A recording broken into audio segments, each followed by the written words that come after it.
Het belangrijkste nieuws van Curaçao in het Nederlands. Extra Journaal, vers van de pers.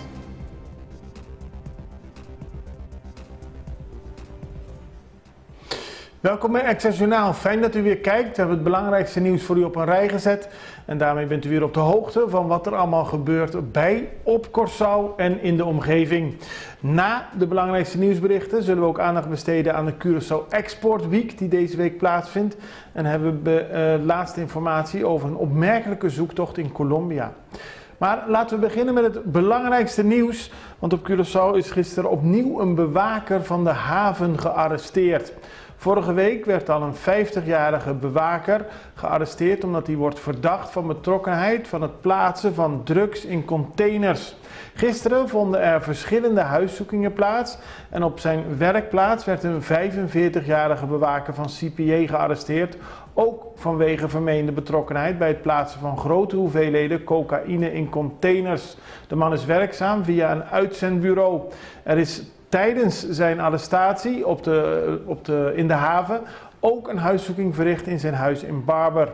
De politie zegt dat er meer mensen gearresteerd kunnen worden omdat het onderzoek nog steeds gaande is. De lokale banksector is stabiel. Tenminste, dat zei de Centrale Bank van Curaçao en Sint Maarten gisteren tijdens een persconferentie. Ze spraken namelijk over een bankstabiliteitsindex die is opgesteld om de prestaties van de commerciële banksector te volgen. Onlangs ontstond er wereldwijd onrust door het omvallen van enkele banken in de Verenigde Staten en Europa. Nu is gekeken naar de stabiliteit van de banken lokaal en daarmee wordt gezegd dat de lokale banken van eerder licht negatief inmiddels zijn opgestegen naar stabiel. De banken zijn stabiel, maar er is nog steeds een mogelijke negatieve beïnvloeding van onder meer de zorgen over de kwaliteit van de activa, hoge operationele kosten, cybercriminaliteit en de-risking door buitenlandse banken. Voor meer informatie hierover verwijs ik u naar de website van de Centrale Bank van Curaçao en Sint Maarten. Daar vindt u alle informatie over dit onderzoek naar de bankstabiliteit. Gevangenen overgebracht naar Aruba. Gisteren zijn er 2 gevangenen van de Curaçaose gevangenis naar de gevangenis in Aruba overgebracht en 1 gevangene van Aruba naar Curaçao. Er wordt veel samengewerkt tussen de gevangenissen in het Koninkrijk en het heeft vaak te maken met veiligheid. Zo werden begin deze week nog 4 gevangenen van Sint Maarten naar Nederland overgebracht en later deze maand staan er nog 3 gepland om overgebracht te worden. Vaak is dat volgens de mensen die daar meer verstand van hebben verstandig om op die manier geweld in de gevangenissen te voorkomen. Hato praat met Ollongren. Vorige week bracht de Nederlandse minister van Defensie, Kasia Ollongren, een bezoek aan onder meer Curaçao.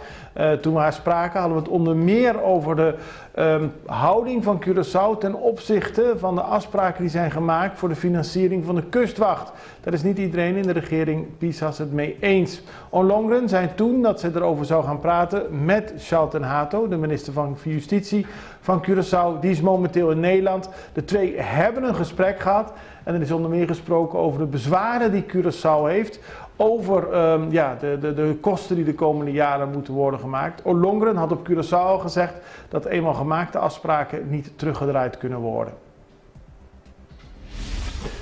De werkzaamheden van de Pontjesbrug zijn gestart. We hadden gisteren al aandacht over het feit dat de hele week er onderhoudswerkzaamheden zullen plaatsvinden op de Pontjesbrug. We hebben nu beelden van deze werkzaamheden. Het gaat om een grondig onderhoud. En dit betekent dat de mensen niet de Pontjesbrug kunnen gebruiken tot en met 22 mei. Overdag, zeg maar van 6 uur 's ochtends tot 11 uur 's avonds, zijn er ferries. Van 11 uur 's nachts tot 6 uur 's ochtends zijn er speciale bussen die u naar de overkant kunnen brengen. Akkoord voor samenwerking. Er vindt veel plaats op het gebied van duurzame energie. Eerder deze week hadden we natuurlijk het akkoord tussen Nederland en Curaçao voor meer samenwerking over het ontwikkelen van duurzame energie. Deze week is er ook een akkoord getekend voor elektrische bussen die Curaçao krijgt. Dat is een nieuwe stap in de energietransitie. Autobusbedrijf ABC, Refinerie Curaçao en technologiebedrijf VDL Groep hebben hierover een akkoord getekend en daarbij was ook minister-president Gilma Pik-Pisas bij aanwezig. De bedoeling is dat er 6 elektrische bussen op Curaçao gaan rondrijden en dat de energie daarvoor ook op Curaçao door middel van zonne- en windenergie wordt opgewekt. De CONCACAF-groepen zijn ingedeeld. We hebben het over voetbal. De belangrijkste bijzaak van het leven wordt het wel eens gezegd. De selectie van Curaçao zit nu in groep A en dat gaat over de Nations League van de CONCACAF. Die groep is volgens kenners gemiddeld genomen lastig. Dus niet heel lastig, maar ook niet heel makkelijk. Curaçao zit in een pool met Panama, Guatemala, El Salvador, Martinique en Nicaragua. De CONCACAF Nations League geldt voor 2023 en 2024. Dus de komende maanden zullen er veel wedstrijden worden gehouden. Dit was het belangrijkste nieuws. We gaan nu over naar de reclame. En daarna ben ik bij u terug met onder meer nieuws over de Curaçao Export Week. Subway, so meal of the day, teatrobe. Kusabor nobo, manera barbecue chicken en shawarma chicken. Con bleki di minute made y waffle fries, go meal of the day, da más mío con nunca. Hey, antes si minute made nota bocos, o por cambiar un iced tea of limonada. Pabo sa kiko ta en meal of the day, subi subway.cd. Subway, trae maneboke.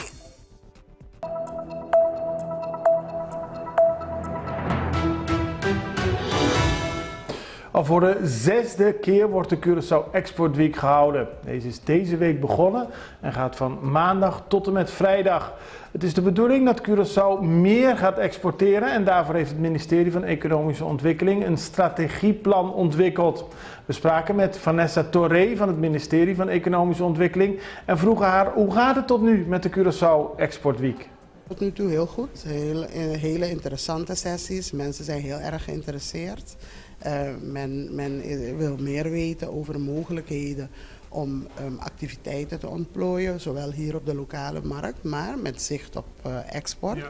Ja. Gedurende deze dagen zijn we bezig met het verstrekken van informatie over de Curaçao Export Strategy. De strategie die wij voor 5 jaar hebben ontwikkeld. En dit is het eerste jaar, na een jaar implementatie, hebben we veel informatie verstrekt over de stand van zaken, wat er eigenlijk gebeurt in de sectoren. En we hebben ook aangegeven dus dat we een nieuwe sector aan het ontwikkelen zijn. Dus een strategie voor een nieuwe sector. En dat hebben we allemaal gisteren medegedeeld. Ook de cijfers van export zijn door de centrale bank verstrekt om te laten zien dus, hoe we het aan het doen zijn. Is er groei? Ja, meteen mijn vraag, hoe gaat het? Hoe zijn we het aan het doen? Is er groei? Ja, er is groei. Het gaat de goede kant op. We moeten hard werken, want het gaat niet vanzelf. Nee. Het gaat niet vanzelf. Veel mensen doen al wat. Veel organisaties, instanties promoveren, helpen, faciliteren al. De Kamer van Koophandel, Sinex, Corinde, maar ook het ministerie, maar ook de individuele bedrijven. Die wachten niet op de overheid. Die gaan gewoon op stap en op zoek naar nieuwe markten. Je hebt de IT-sector die het heel goed doet en die echt heel gericht bezig is met het positioneren van de sector internationaal en regionaal. Dus daar zijn we hartstikke blij mee. Behalve het ministerie van Economische Ontwikkeling is ook Sinex heel erg betrokken bij de organisatie van de Curaçao Export Week. Sinex is onder meer betrokken bij het aanhalen van investeerders en zorgt voor een beter innovatieklimaat op Curaçao. We spraken met Jeannette Bonnet en vroegen haar waar wordt de Curaçao Week tot nu toe eigenlijk gehouden. Want maandag was het opening bij de Centrale Bank, dinsdag bij het Marriott Hotel en vandaag is het weer op een andere locatie, al dus Jeannette Bonnet. Woensdag en vrijdag zullen we in Curaholanda Village zijn bij Colab. En daar kunnen de mensen ook fysiek en natuurlijk zo inschrijven om virtueel ook mee te doen. En ik zou zeggen dat probeer toch persoonlijk te komen om een beetje te netwerken. Want je leert en je komt te weten van dingen die eigenlijk, als je niet met elkaar praat, weet je niet wat ze mee bezig zijn, de bedrijven. Heel veel informatie was gisteren meegedeeld door de private sector. Die moeten eigenlijk die investering doen en de exportering doen van hun producten. Maar we zijn op de goede weg, maar we kunnen nog veel doen. Maar samen maken we onszelf sterk en dan kunnen we dan vooruit gaan. En dan is het ook interessant als we vooruit gaan dat er meer mensen hier naartoe komen en investeerders ook hier naar Curaçao komen. Ja, dat is heel belangrijk, want als je lokale investeerders gezond zijn, dan de internationale investeerders die komen, want die krijgen ook een hele positieve informatie over de investeringsklimaat van Curaçao. Dus dat is ook de focus, zoveel mogelijk informatie geven aan onze entrepreneurs, aan onze lokale bedrijven, hun mogelijkheden te wijzen en aan te bieden hoe ze producten kunnen exporteren naar het buitenland. En dan creëer je zo'n two-way investment en exporteren waarvan de informaties dan gezamenlijk lopen en dan creëer je een gezonde klimaat. En dan gaan we nu naar Colombia, want daar is een intensieve zoektocht begonnen naar 4 kinderen in het immense oerwoud van Colombia. Het begon allemaal op 1 mei van dit jaar. Toen raakte een klein vliegtuig, een Cessna 206, verdween van de radar, belandde in het oerwoud en er was een ongeluk. En pas op 15 mei konden de autoriteiten dat vliegtuig vinden. Dat vliegtuig is gevonden en daar bleek dat de 3 inzittende volwassene personen waren omgekomen. Er wordt nu gezocht naar 4 kinderen die ook in het vliegtuigje zaten. Het gaat om kinderen in de leeftijd van 13, 9 en 4 jaar en een baby van 11 maanden oud. Het vliegtuig was onderweg naar ik moet het goed zeggen. Het vliegtuig was onderweg naar San José del Guaviare en dat ligt in het midden van Colombia. Opeens verdween het vliegtuig van de radar. De oorzaak van de crash is nog niet bekend, maar soldaten en de inheemse bevolking hebben eigendommen en een deels opgegeten appel gevonden in het gebied rond de plaats van de crash. Daarmee gaan ze ervan uit dat de vermisten mogelijk nog in leven zijn. Er vindt momenteel een grote zoektocht plaats, maar het is dus al 17 dagen geleden sinds de crash van het vliegtuig. We houden u op de hoogte als er meer nieuws over is. In ieder geval ben ik tot het einde gekomen van deze aflevering van Extra Journaal. We hebben het belangrijkste nieuws voor u op een rijtje gezet. Morgen is het Hemelvaartsdag, dan is er even geen Extra Journaal, maar vrijdag zijn we er weer en we hopen dan dat u weer kijkt. In ieder geval het allerbeste, tot ziens, dag.